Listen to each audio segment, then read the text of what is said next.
अब देखो, अब हम लोग इसमें जानेंगे ब्रांच ऑफ अकाउंटिंग। अकाउंटिंग के कितने ब्रांचेस हैं। तो अकाउंटिंग का जो पहला जो इन्वेंशन हुआ, पहला जो अकाउंटिंग आई, वो फाइनेंशियल अकाउंटिंग के रूप में आई।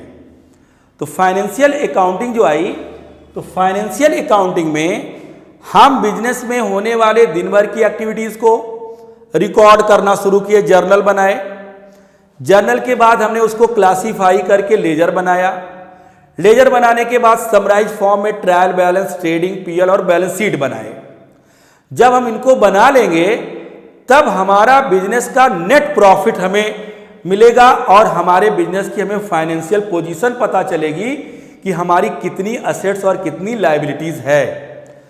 तो हर एक बिजनेस, चाहे वो प्रोडक्शन में लगा हो, चाहे अपने प्रोडक्शन किए हुए सामानों को खरीद कर बेच रहा हो, चाहे वो सर्विस प्रोवाइड कर रहा हो, तो जितने भी ऑर्गेनाइजेशन हैं, अगर वो जानना चाहते हैं कि उनको ईयर के लास्ट में कितना प्रॉफिट या लॉस हुआ, ईयर के लास्ट में उनकी फाइनेंशियल पोजीशन क्या है, इसको जानने के लिए हर एक ऑर्गेनाइजेशन को फाइनेंशियल अकाउंटिंग रखना पड़ेगा। तो फाइनेंशियल अकाउंटिंग गवर्नमेंट टैक्स के में भी यूज करती है। जैसे अगर हमारा बिजनेस इनकम किया, हमारी कंपनी ने इनकम किया, तो उसको टैक्स देना पड़ेगा। हमारी फर्म ने इनकम किया, उसको टैक्स भरना पड़ेगा। तो टैक्स भरने के लिए गवर्नमेंट जिस बुक्स को कंसीडर करती है वो फाइनेंशियल बुक ही होती है। तो फाइनेंशियल अकाउंटिंग में हम बिजनेस के एक्चुअल प्रॉफिट और लॉस पता करते हैं और उसकी फाइनेंशियल पोजीशन को जानते हैं, और ये हर एक बिजनेस को रखना कंपलसरी होता है। अब देखो, फाइनेंशियल पोजीशन जब हमारे फाइनेंशियल अकाउंटेंट मेंटेन करने लगे, तो हमारे अकाउंटेंट को जब हमारा मैनेजमेंट कॉल किया कि तुम बुक लेकर आओ, और जब वो बुक लेकर आए तो उनसे ये कहा गया कि ये जो ट्रांजैक्शंस तुम लिखे हो, तो हमने उनसे कुछ क्वेश्चन किए। जब उनसे क्वेश्चन उस ट्रांजैक्शन पर किया गया तो बहुत सारे क्वेश्चंस के वो आंसर नहीं दे पाए। उसका रीजन ये था कि हमारे फाइनेंशियल बुक्स के रूल और रेगुलेशंस, उसके कॉन्सेप्ट्स, उसके एजम्पशन, उसके प्रिंसिपल्स, उसको लिखने के लिए अलाउ नहीं करते हैं कि नहीं, इस तरह की चीजें हमारे बिजनेस की बुक्स में नहीं लिखी जाएंगी। तो जब हम उनको नहीं लिखेंगे तो हमारी बुक्स में जब होंगी नहीं, तो हमारे जो अकाउंटेंट हैं, हमारे मैनेजमेंट को उस बुक को देखकर आंसर नहीं दे पाएंगे। जैसे फाइनेंशियल अकाउंटिंग की जो एक बहुत बड़ी लिमिटेशन है, बहुत बड़ी जो कमी है, जैसे अभी हम एक एंट्री बनाएं कि purchase account debit to cash, तो एक जो नॉर्मल कॉमर्स का स्टूडेंट होगा, उससे हमने पूछा कि ये ट्रांजैक्शन की एंट्री हमने बनाया है, बताओ ये क्या ट्रांजैक्शन शो कर रहा है। तो उसने कहा कि गुड्स खरीदा गया। तो हमने कहा वेरी गुड, बहुत अच्छा, तुमने गुड्स खरीदा, एंट्री बनाया। हम उससे पूछे बताओ तुमने कौन सा गुड्स खरीदा। तो अब वो साइलेंट हो गया, वो जानेगा कि बिजनेस में क्या नेचर है। हमने बताया कितने किलोग्राम गुड्स खरीदे, कितनी क्वांटिटी में खरीदे, तो ये ट्रांजैक्शंस को देखकर वो एक्सप्लेनेशन नहीं दे पाएगा। जैसे अभी हमने कहा उसको कि चलो एक क्लू और देते हैं, हम जींस और टी शर्ट की दुकान किए हैं, तो तुरंत वो खड़ा होकर बोला कि आपने जो purchase account debit to cash बोला है, इसमें हम लोगों ने जींस और टी शर्ट्स खरीदे हैं। अब हम उससे पूछे बताओ हमने कितने 32 नंबर के खरीदे, कितने 34, कितने 36, तब वो कहेगा नहीं, मैं इसको देखकर एक्सप्लेन नहीं कर पाऊंगा। तो हमारी जो फाइनेंशियल बुक्स है वो क्वांटिटी और क्वालिटी को नहीं कंसीडर करती है, ये केवल मनी के फॉर्म में ही रिकॉर्ड करती है।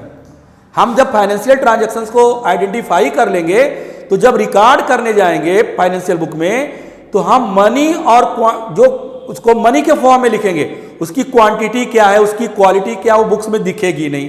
तो उस बुक को देखकर हमारा अकाउंटेंट हमें नहीं बता पाएगा। तो जब इस तरह की लिमिटेशंस आई, तो फाइनेंशियल अकाउंटिंग की एक ब्रांच डेवलप की गई और उस ब्रांच को बोला गया कॉस्ट अकाउंटिंग।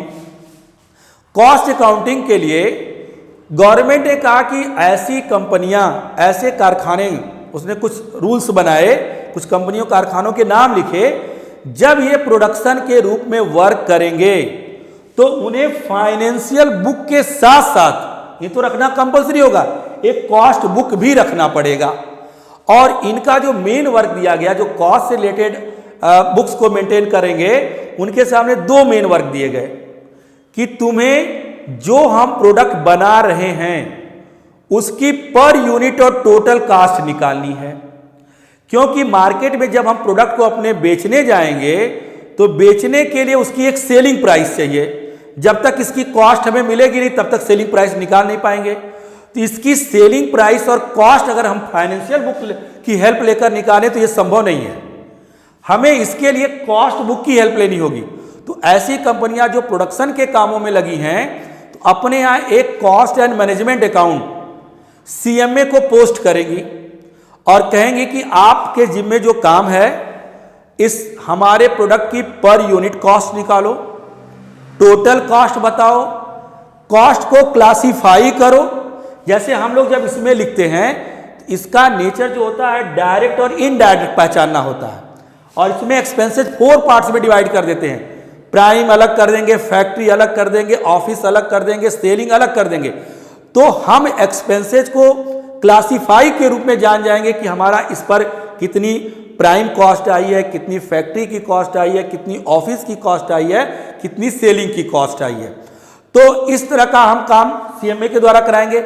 और दूसरा काम होता है कि आज मार्केट में कंपटीशन बहुत ज़्यादा है, कोई भी प्रोडक्ट एक कंपनी अकेले नहीं बना पा रही है। एक प्रोडक्ट मांगने जाओ तो डिफरेंट टाइप के कंपनियों के आपके सामने सामान रख देगा। 10 रुपए की पेन लो, 10,000, 20,000, 50,000 की मोबाइल लो, गाड़ी लो, कार लो। तो जिस रेट पर आप मांगोगे उस रेट पर कई सामान आपके पास आ जाएंगे। तो हमारा प्रोडक्ट मार्केट में कंपीट कर सके तो उसके लिए उसकी कॉस्ट को कैसे कंट्रोल किया जाए, तो ये वर्क हमें कॉस्ट अकाउंटिंग में सिखाया जाता है। और कॉस्ट अकाउंटिंग हर वो कंपनी रखेगी जो प्रोडक्शन और सर्विस देने का काम कर रही है, जिससे वो पर यूनिट अपनी कॉस्ट को निकाल सके, अपनी सेलिंग प्राइस को जान सके। तीसरा है देखो मैनेजमेंट अकाउंट। तो जब ये फाइनेंशियल और कॉस्ट अकाउंटिंग बन जाती है, तैयार हो जाती है, इन दोनों को मैनेजमेंट, जो टॉप मैनेजमेंट है बिजनेस का, उसको दे दिया जाता है कि आप इस पर अब डिसीजन अपने बिजनेस से रिलेटेड लो।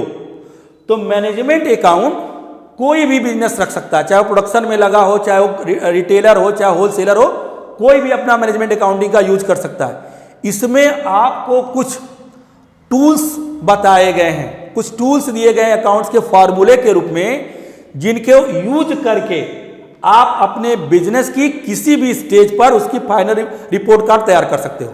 आप उसको परचेज से सेल्स का कंपेयर कर सकते हो कि परचेज और सेल्स के कंपेयर में क्या प्रॉफिट घट बढ़ रहे हैं।